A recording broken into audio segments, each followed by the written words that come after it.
Students, let us look at the next section, section 2. So this section contains 8 questions and the answer to these questions are double-digit integers. So let us look at question number 25. The approximate size of the nucleus can be calculated by using energy conservation theorem in the Rutherford's alpha scattering experiment, that is total energy initial is equal to total energy final.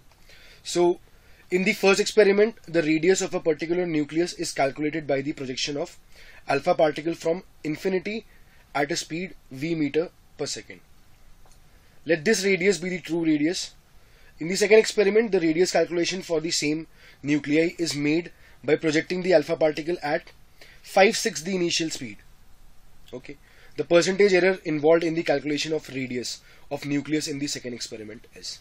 So let us look at the first experiment. So in the first experiment, the kinetic energy shall be equal to the potential energy. Okay. So the kinetic energy can be written as half into m alpha into v alpha whole square. Okay. So the potential energy finally, which is given by k q1 into q2 by r. Okay. So k into q1, let us assume that the atomic number of the element be equal to z. So it is going to have a charge of Ze into the charge of the alpha particle, which is 2e upon r. So it is said to us that this r will give us the true radius. Okay, so we can probably call it as r0. Now in the second experiment, it is given to us that the velocity is made 5/6 times. Okay, and the radius is calculated again. So this radius, let's call it as r1. Okay, so we have to find out the percentage error in the measurement of r as compared to the true radius of the element.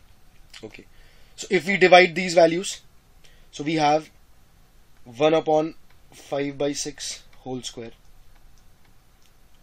It shall be equal to r1 by r0. So which implies that r1, it is equal to 36/25 r0, which is equal to 1.44 r0.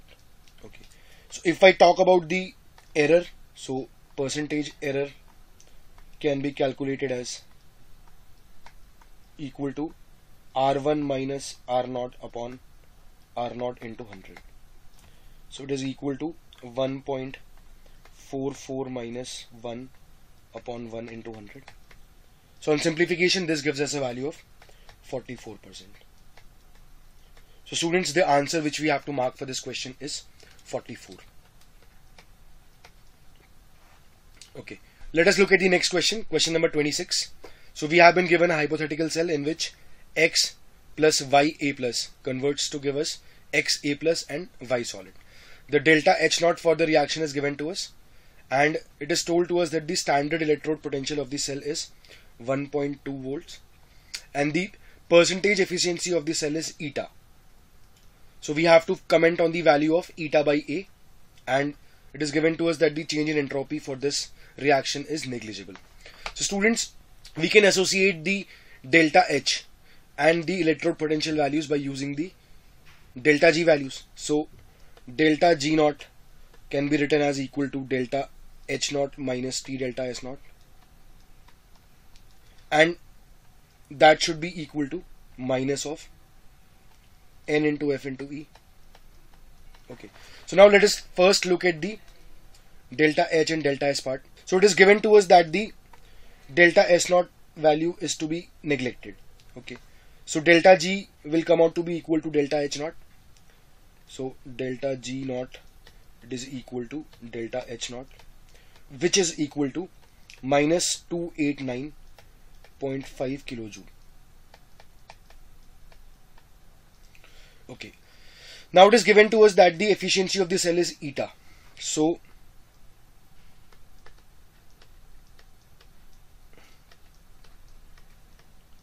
actually the delta G0 which is generated is equal to eta by 100 into minus 289.5 into 10 raised to power 3. And this value shall be equal to the minus NFE values. So it is equal to minus of the number of electrons involved here are A. So A into F 96500 into the E naught value, which is equal to 1.2 volts. We can solve this equation. Eta by 100 into minus 289.5 into 10 raised to power 3. It is equal to minus of A into 96500 into 1.2. So on simplification, we'll have a N by A value or an eta by A value equal to 40. So students, the answer which we have to mark for this question is 40. Let us look at question number 27 now.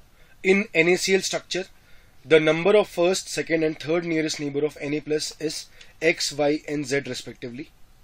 Then we have to comment on the value of the X plus Y plus Z. So students, we know that the NaCl structure is a reversible structure. So which means that we could either have Cl minus forming the lattice,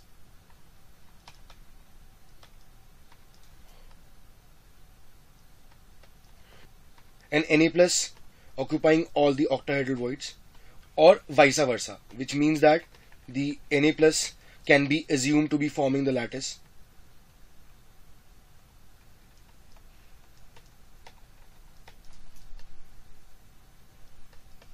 whereas Cl minus occupying all the octahedral voids. Okay, so both of them are going to give the same answer. So for the sake of simplicity, we can assume this cell and solve this question. Okay, so we have to comment on the nearest, the second nearest and the third nearest neighbor of Na plus. Let us assume that the Na plus under consideration is present at the corner.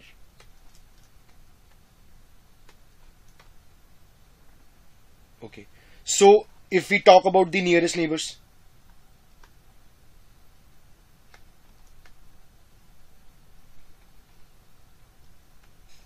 the nearest neighbors of Na plus will be present at the H center. So there are chloride ions at the H center.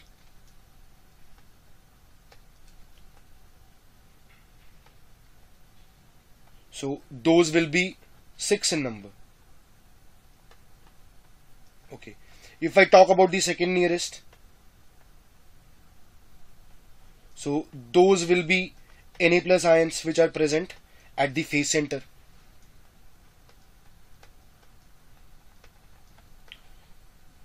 So there are 4 Na plus present in a plane and there are 3 planes passing through the corner. So the value of Y shall be equal to 12. 3 into 4 is equal to 12. Okay, and if we talk about the third nearest, so third nearest will be present at the body center at a distance of root 3a by 2. So those are again Cl minus ions at body center. So those will be 8 in number. Okay, so the value of X is 6, the value of Y is 12 and the value of Z is equal to 8. So the sum of these numbers is equal to 26. So students, the answer which we have to mark for this question is 26. Let us look at the next question, question number 28. From the following species, the number of planar molecules are X. Then we have to find the value of X square. So let us look at the species given, I3 minus. I3 minus is a linear ion. Linear species are planar. N3 minus is also a linear ion.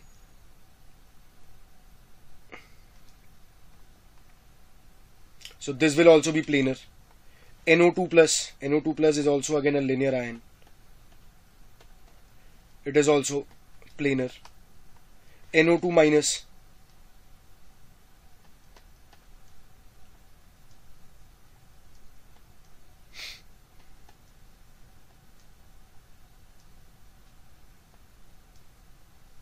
NO2 minus has an sp2 hybridized nitrogen atom, so it is planar.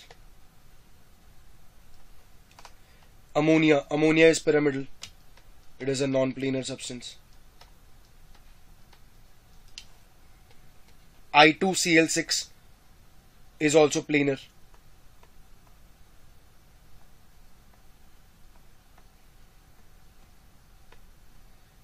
It has chlorine bridge bonds.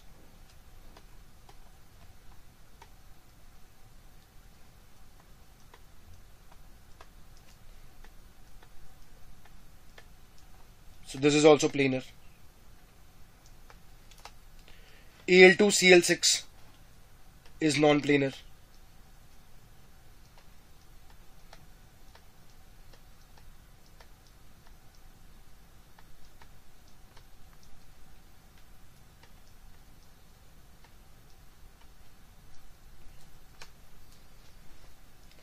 So these are sp3 hybridized. XiA4 is again planar. It has a square bipyramidal structure.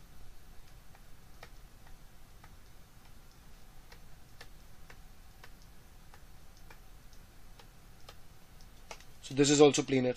Carbonate ion is planar. sp2 hybridized carbon in this.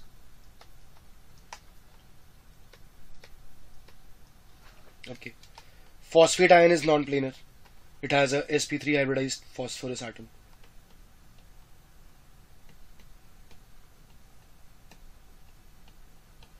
Okay.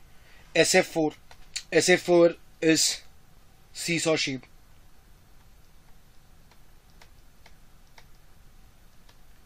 sp3d hybridization.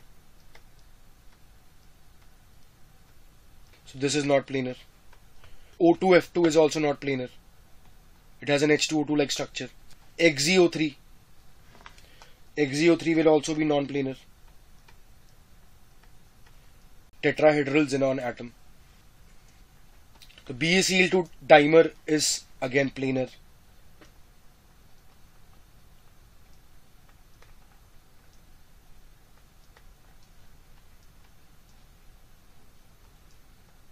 And BH3 dimer is not a planar molecule. It has sp3 hybridized boron atoms.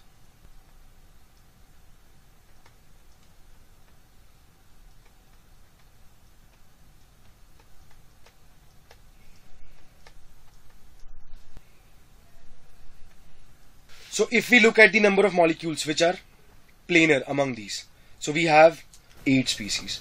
So the value of X is equal to 8, whereas the value of X square shall be equal to 64. So the answer which you have to mark for this question is 64. Let us look at question number 29 now. For an aqueous solution containing CrCl3.NNH3, following graph is plotted for boiling point of solution versus the molality of the solution. So we have been given a graph in which the slope of the curve is equal to tan 45. So the m value shall be equal to 1. So it is given to us that the complex is completely ionized in the solution. So we have to comment on the value of n square. The Kb for H2O is given to us, and assume that the chromium forms octahedral complex. So it should have a coordination number equal to 6. So students, if we try and interpret the plot which is given to us, so we know that the value of delta Tb, it is equal to I into Kb into m. Now if we talk about this delta Tb, it should be equal to the new boiling point minus the initial boiling point, which was 373 Kelvin for pure water. Okay, so this should be equal to I into Kb into m.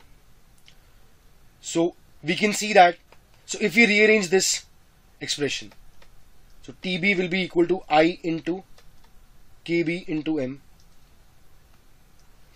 plus 373, and comparing it to the form of a straight line, we have Tb at the y-axis and molality at the x-axis. Okay, so this value should be equal to the slope.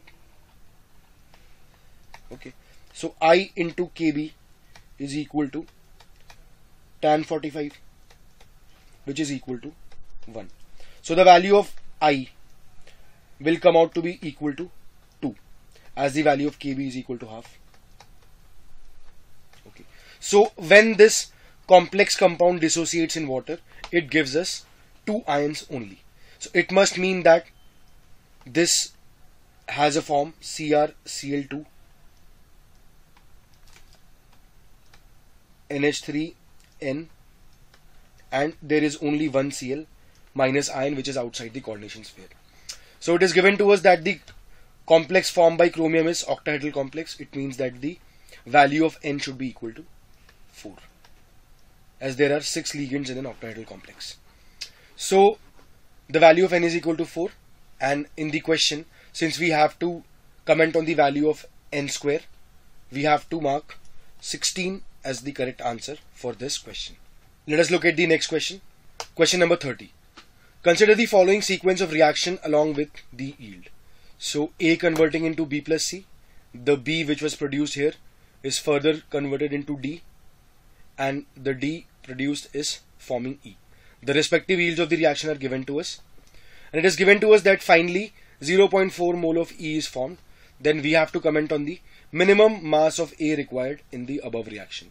So it is also given to us that the molar mass of A is equal to 60 gram per mole. So students, let us first write this reaction sequence down. So A converting into B and C, the yield is 100%. Then the B converts into D with a yield of 80%, and D converts into E with a yield of 50%. So let's assume that N moles of A be taken initially. So according to the stoichiometry, we can say that the moles of B formed will also be equal to N. So the N moles of B formed in the first reaction will be used up in the second reaction. So B is converting into D with a yield of 80% only. So ideally speaking, it should have given us N moles, as the stoichiometric coefficient are both equal in this case. But since there is a yield of 80%, so the moles of D that will be formed is equal to 0.8 into N. Now the moles of D formed in the second reaction will be used in the third reaction. So the moles of D will be equal to 0.8 N. And now this will form 0.8 into 0.5 moles of E, as the yield of the third reaction is only 50%. So this will give us a value of 0.4 N is equal to 0.4 itself.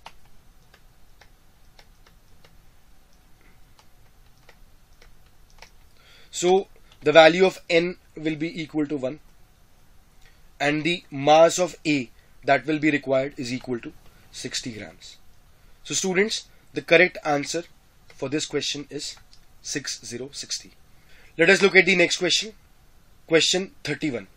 If an equimolar mixture of two radioactive substances having decay constant equal to 5.303 R inverse and 3 R inverse respectively decay simultaneously, then the ratio of nuclides second with respect to first at the end of 2 hours is 10 into P. So we have to comment on the value of P. So students, we know that the radioactive decay follows first order kinetics. So the number of nuclides at any time t can be written as equal to n0 into e to the power minus lambda into t, where t is the time and lambda is the decay constant. Okay. So if I talk about the first species, so n1, it shall be equal to n0 into e to the power minus 5.303 into t. And if I write about the second species, so it is given to us that both the samples had the same number of moles initially. So it should also be equal to n0 into e to the power minus lambda 2. The value of lambda 2 is given to us as 3 R inverse 3 into t. Now students, the examiner is interested in the ratio of the nuclides second with respect to first. So he wants to have the value of n2 upon n1. So if we divide both of these, we have e to the power minus 3T plus 5.303T. So this on simplification gives us a value of e to the power 2.303 into T. Now if we take ln both sides, we have ln of n2 by n1 is equal to 2.303 into T. The value of T is equal to 2 hours. And if we convert this ln value into log value, we have 2.303 log of n2 by n1 is equal to 2.303 into 2.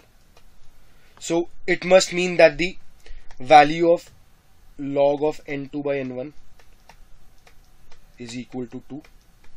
So n2 by n1 shall be equal to 100. So which is equal to 10p. So on comparison, we can see that the value of p is equal to 10. So students, the answer which we have to mark for this question is 10. Let us look at question number 32 now. So we have been given a reaction in which iodide ions react with ozone to give us I2 and O2. Okay. The above redox reaction is used to determine the amount of ozone present in polluted air.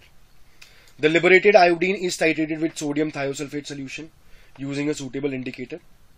So it is given to us that a 2.24 liter of a mixture of O2 and O3 at STP was allowed to react with excess of Ki solution.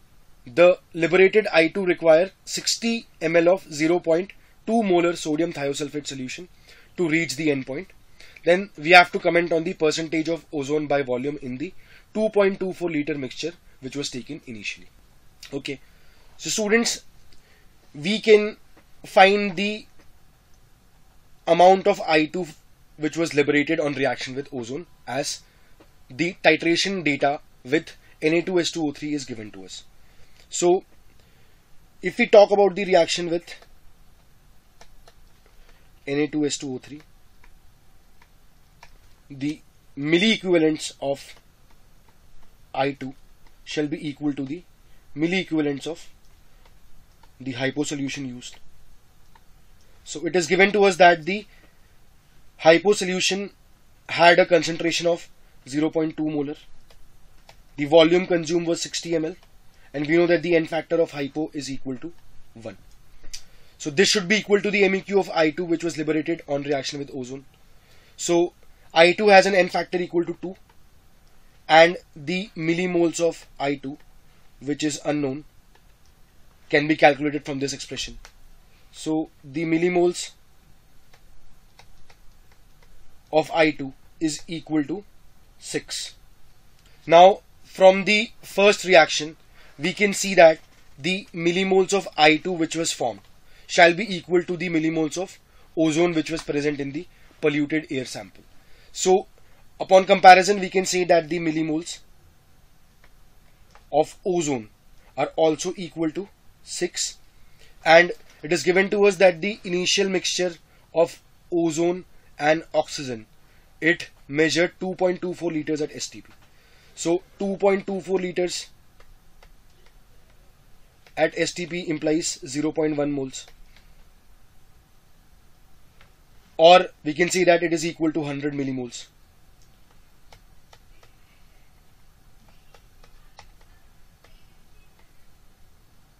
So we can see that out of a total of 100 millimoles, the millimoles of ozone present were 6. So we can say that the percentage of ozone by volume is equal to 6%. And so the answer for this question has to be 0, 6. Let us look at the next section.